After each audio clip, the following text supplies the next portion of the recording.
So we're going to graph a circle from its standard equation. So these equations and questions assume that you understand how to look at this equation and understand what it's telling you about the relationship with the circle.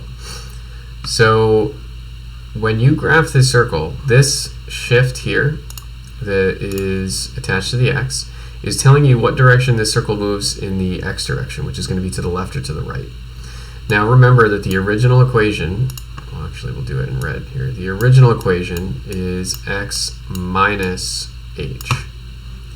So that shift in the left to right direction is going to be shown in this part of the equation. Now, for you to match that up with the equation, this actually needs to be x minus a negative 7, because then you can actually match up the x, you can match up the minus, and you can look at what number would actually fit in here.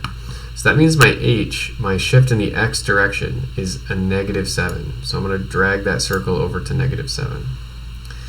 Now for the other part of the equation here, y minus 5, you've got your y minus your k,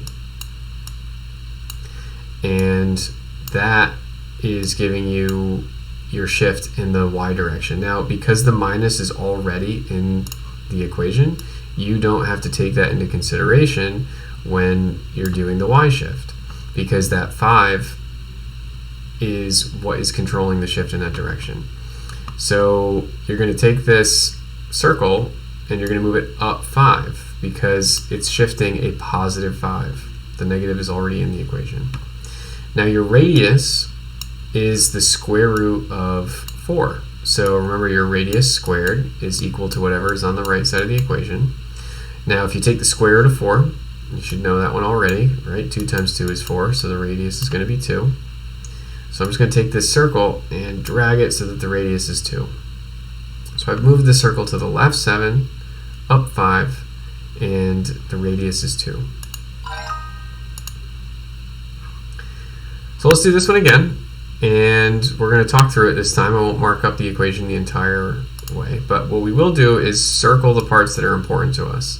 So this 2 means it's actually going to shift to the left 2. Remember that the minus needs to be in this equation, and if it's not, we have to remember that this would be like a minus a negative 2. So that's a shift to the left 2.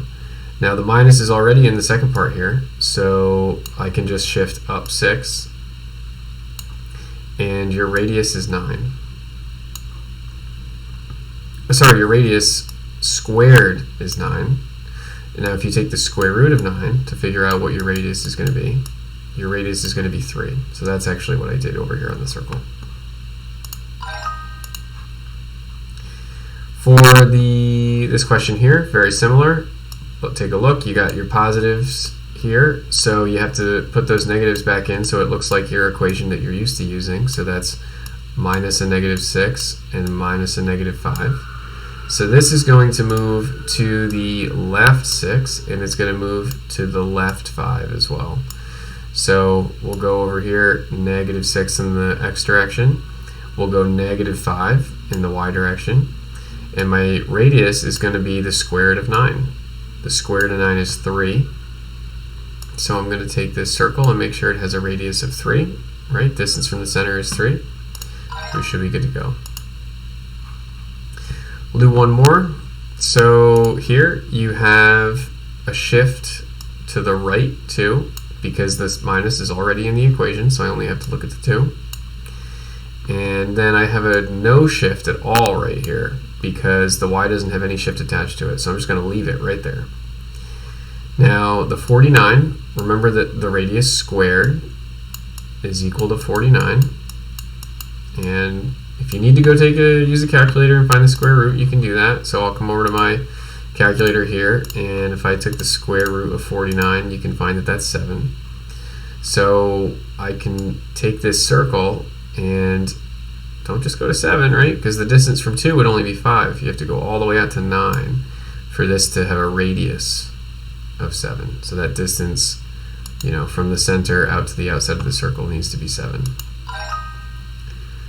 So if you need to understand the equation of the circle a little bit better, it can help to go to a website like Desmos, and do a little graphing so you can really understand what's going on here. So if I were to set up this circle, x minus h squared, y minus k squared is equal to the radius squared, and you take a look at how the circle behaves. I'm just going to make sure that you can see the center here as well.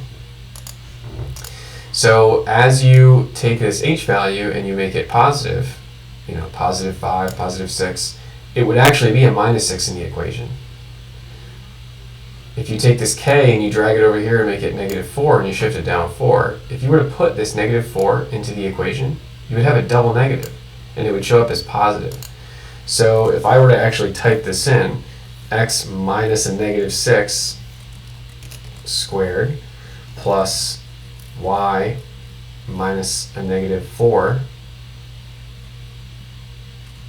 squared, actually this 6 was moving in a positive direction.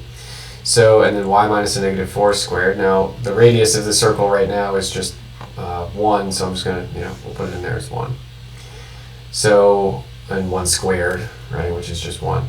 Now, remember, this is where that positive comes from, right? So if you look at this circle, it moves to the right 6, even though there's a negative there because you're just looking at this 6.